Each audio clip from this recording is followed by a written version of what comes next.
শুভ সকাল।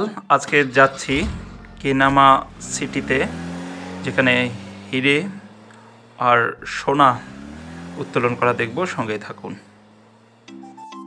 আজকে রওনা দিয়েছি সিয়েরা লিওনের দ্বিতীয় বৃহত্তম শহর কেনেমা সিটিতে, যেখানে শুনেছি যে প্রচুর পরিমাণ হিরে এবং স্বর্ণ উৎপাদিত হয়। এটা হচ্ছে শেবা নদী, আপনারা দেখতে পাচ্ছেন। আমরা শেবা নদী ক্রস করছি। এটা হচ্ছে মোটামুটি পানিতে ভরপুর একটা নদী। বৃষ্টি হচ্ছে, বাইরে ঝুমঝুম করে বৃষ্টি পড়ছে। আমরা গ্রামের পথ ধরে যাচ্ছি।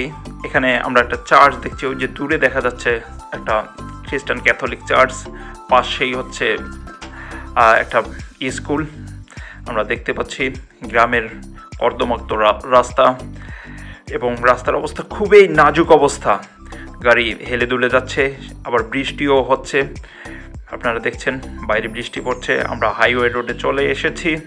দেখতে পাচ্ছেন পাহাড় বেষ্টিত এলাকা। এটা খুব ভালো লাগছে। বাংলাদেশের পার্বত্য চট্টগ্রামের মতোই মনে হচ্ছে এলাকাটি। চতুর্দিকে পাহাড়, সবুজের সমারোহ। পাহাড় যেখানে আসছে, গাছপালা সেখানে আছে। আমরা পৌঁছে গেছি কেনেমা সিটিতে।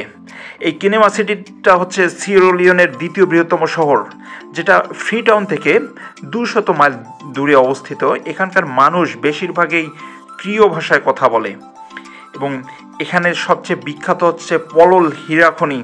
এই পলল হীরাখনির জন্য এই শহরটা সবচেয়ে বেশি বিখ্যাত। আপনারা দেখতে পাচ্ছেন শহরের ভিউটা। এটা হচ্ছে দ্বিতীয় বৃহত্তম শহর। ফ্রিটাউনের পরেই এর অবস্থান, জনসংখ্যার দিক থেকে, অর্থনৈতিক দিক থেকে এবং উন্নয়নের দিক থেকে। সবচেয়ে বড় বিষয় হচ্ছে এই শহরে সবচেয়ে বেশি রয়েছে হিরে এবং স্বর্ণের খনি, এবং এখান থেকে সবচেয়ে উৎপাদিত হয় হিরে এবং স্বর্ণ উত্তোলিত হয়। আপনারা দেখতে পাচ্ছেন শহরের লোক সমাগম খুব একটা নেই। আমরা শহর ক্রস করলাম।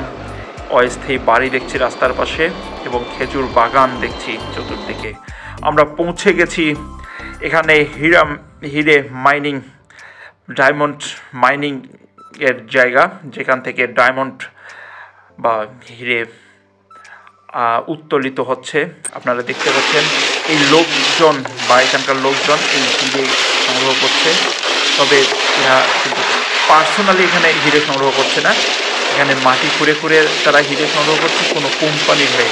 তারা দিনমজুর হিসেবে এখানে পরিশ্রম করছে, অথচ এখানকার এই হিরের টাকা যারা সুবিধাভোগী তারা ভোগ করছে। আর এখানকার এই যে মানুষগুলো দেখছেন, তারা এই সকাল থেকে শুরু করে সন্ধ্যা অবধি পর্যন্ত এভাবেই টাকার বিনিময়ে তারা শ্রম দিয়ে যায়, এবং যে হিরেটা উত্তোলিত হয় তারা তাদের সেই কোম্পানিকে দিয়ে দেয়। আপনারা দেখতে পাচ্ছেন এখানে অনেক লোকজন হিরে সংগ্রহ করছে। বাংলাদেশে যেমন পাথর সংগ্রহ করা হয়, সেভাবে এরা হিরে সংগ্রহ করছে। মাটি কেটে কেটে মাটির ভেতর থেকে হিরে তারা খুঁজে বের করছে। এখানে বালু এবং মাটি থেকে ক্ষুদ্র ক্ষুদ্র হিরে কণা তারা বা হিরের দানা তারা এখানে সংগ্রহ করে। আপনারা দেখতে পাচ্ছেন এই জায়গাটা হচ্ছে হিরের জন্য বিখ্যাত, এবং এরা হিরে সংগ্রহ করছে এখান থেকে। আপনারা দেখছেন কেউ বালু কাটছে, কেউ পাথর বা নুড়ি পাথরগুলো ধুয়ে হিরের জন্য দেখতেছে, খুঁজে যে হিরে আছে কিনা। এভাবে যে অল্প পরিমাণে যে হিরেটা পায় তারা কোম্পানির হাতে তুলে দেয়, যেটা আমাকে তারা জানালো। আপনারা দেখতে পাচ্ছেন তাদের কার্যক্রম, কর্মযোগ্য সারাদিনের। এই জায়গাটা পুরোটাই আপনারা দেখছেন খনন করেছে, মাটি খনন করেছে তারা। বিভিন্ন গর্ত হয়ে আছে এই যে জায়গাগুলো, এগুলো থেকে তারা কিন্তু হিরে ইতিপূর্বে সংগ্রহ করেছে। এখন নতুন জায়গা থেকে হিরে সংগ্রহ করছে, এবং এখানে তদারকির জন্য লোকজন থাকে। আপনারা দেখতে পাচ্ছেন কত বড় জায়গা জুড়ে এরা এখান থেকে হিরে সংগ্রহ করেছে। আমরা এখন চলে যাব এখান থেকে গোল্ড মাইনিংয়ে, যেখানে স্বর্ণ উত্তোলিত হয়। সেই স্বর্ণের কাজে যারা ব্যস্ত, এখানে রাস্তার কাজ করছে। আপনারা দেখতে পাচ্ছেন, কারণ রাস্তার অবস্থা খুবই ভঙ্গুর। কি যে অবস্থা, কি যে বিশ্রী অবস্থা, রাস্তার না দেখলেই বোঝা যায় না।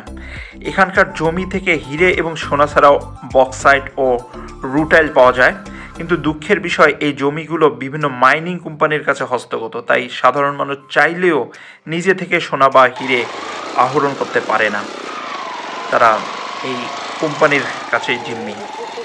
আমরা দেখতে পাচ্ছি এটা হচ্ছে কম্বুই পাহাড়ের ফাঁকে অবস্থিত একটি শহর, যেখানে ডায়মন্ড মাইনিং এবং গোল্ড মাইনিং এর জন্য বিখ্যাত। আমরা পাশেই পাহাড় দেখছি এবং আমরা এখানে একটু যাত্রা বিরতি দিলাম। এখানকার একটা ছোট্ট বাজারের মতো অবস্থা, লোকাল বাজারের মতো অবস্থা, যেখানে বিভিন্ন দ্রব্য সামগ্রী পাওয়া যায়। আমরা পপকর্ন দেখছি, ভুট্টা দেখছি, ভুট্টাটা সিদ্ধ করছে, আগুনে ঝালাই দিচ্ছে। এখানে এক একটা ভুট্টা 20 টাকায় বিক্রি হচ্ছে, দেখছেন এখানকার স্থানীয় জনগণ। আমরা রওনা দিচ্ছি কর্দমাক্ত পথ ধরে। আপনারা দেখতে পাচ্ছেন রাস্তার কি বেহাল দশা, এখানকার যে অবস্থা রাস্তার চিন্তার বাইরে। এখানকার বেশিরভাগ মাটি এরকম লাল থেকে হলুদ বাদামি বর্ণের হয়ে থাকে। এখানকার জনগোষ্ঠী, এই কেনেমার বৃহৎ একটা জনগোষ্ঠী খনিতে এবং সোনার এবং হীরার উত্তোলনে কাজ করে। কয়েকটি বেসরকারি কোম্পানি এবং বিপুল সংখ্যক প্রাইভেট প্রসপেক্টর দ্বারা এই হিরে এবং সোনার খনিগুলো এখানে খনন করা হয়ে থাকে। আমরা দেখতে পাচ্ছি আমরা চলে যাচ্ছি একটা স্বর্ণ উত্তোলনের জায়গায়, যেখান থেকে তারা স্বর্ণ উত্তোলন করছে। আপনারা দেখতে পাচ্ছেন বিশাল পরিমাণ জায়গা, এখানে কর্মযজ্ঞ শুরু হয়ে গেছে। এখানে বাচ্চা থেকে শুরু করে মহিলা এবং বয়স্ক মানুষরাও এই কাজের সাথে সংযুক্ত। আপনারা দেখতে পাচ্ছেন পানির ব্যবস্থা করা আছে এবং পানি দিয়ে প্রথমে নুড়ি পাথরগুলো আলাদা করা হয় এবং এই নুড়ি পাথর থেকে তারা গোল্ড খুঁজে বের করে এবং অল্প কিছু পরিমাণ গোল্ড তারা এখান থেকে পেয়ে থাকে এবং এভাবে প্রত্যেক দিন তারা কর্মযজ্ঞ চালায় গোল্ড উত্তোলনের জন্য। আপনারা দেখতে পাচ্ছেন পানি দিয়ে ধৌত করতেছে বালুগুলো এবং এখানে যে নুড়ি পাথর, এই নুড়ি পাথরের সঙ্গেই থাকে বিভিন্ন ধরনের গোল্ডের দানা এবং এই বিশেষ প্রক্রিয়ায় এখানে আটকায় যায়। বিশেষ প্রক্রিয়ায় তৈরি করা এই যন্ত্রটা, যেখানে গোল্ড থাকলে অটোমেটিক আটকায় যায়, যেটা বললেন তারা। আপনারা দেখতে পাচ্ছেন এখানে কি কর্মযজ্ঞ শুরু হয়েছে। অনেকেই মাটি কাটছে, অনেকেই পানি দিয়ে ধৌত করছে এবং এখানে দেখেন অনেক জায়গা থেকে গোল্ড আহরণ করা হয়েছে। আপনারা দেখতে পাচ্ছেন বিভিন্ন জায়গায় এখানে ছোট ছোট গর্ত করেছে এবং এই যে দেখা যাচ্ছে যে এই যে ছোট ছোট বালুকণার মতো, এগুলোই হচ্ছে এখানে গোল্ডের দানা, যারা সারা দিন ধরে অক্লান্ত পরিশ্রম করে এই গোল্ডগুলো সংগ্রহ করে এবং তারা মালিকের কাছে তুলে দেয় এবং তত্ত্বাবধানের জন্য মালিক তাদের বিশ্বস্ত লোক নিযুক্ত করেছে যারা এদেরকে দেখভাল করে। আপনারা দেখতে পাচ্ছেন এই যে বালুকণা এবং নুড়ি পাথরের মধ্যে ছোট্ট ছোট দানা, এই ছোট ছোট দানাই হচ্ছে গোল্ড। আমরা আজকে চলে যাব এখানকার, আমরা দেখছি পাহাড়ের ভিউ, আমরা দেখছি হচ্ছে কাম্বুই পাহাড়। এই কাম্বুই পাহাড় শেষ করে আমরা লোকালয়ে চলে এসেছি। এখানে ছোট্ট একটা বাজারের মতো বসেছে এবং এখানে অস্থায়ী কিছু যে বাড়ি আপনারা দেখতে পাচ্ছেন, ঘর দেখতে পাচ্ছেন, এগুলো হচ্ছে এই গোল্ড মাইনিং বা ডায়মন্ড মাইনিং কোম্পানিরা করে দিয়েছে তাদের লেবারেরা বা তাদের এই দিন মজুরি থাকার জন্য। ধন্যবাদ। অন্য কোনো জায়গা থেকে আবার দেখা হবে, সেই পর্যন্ত ভালো থাকবেন।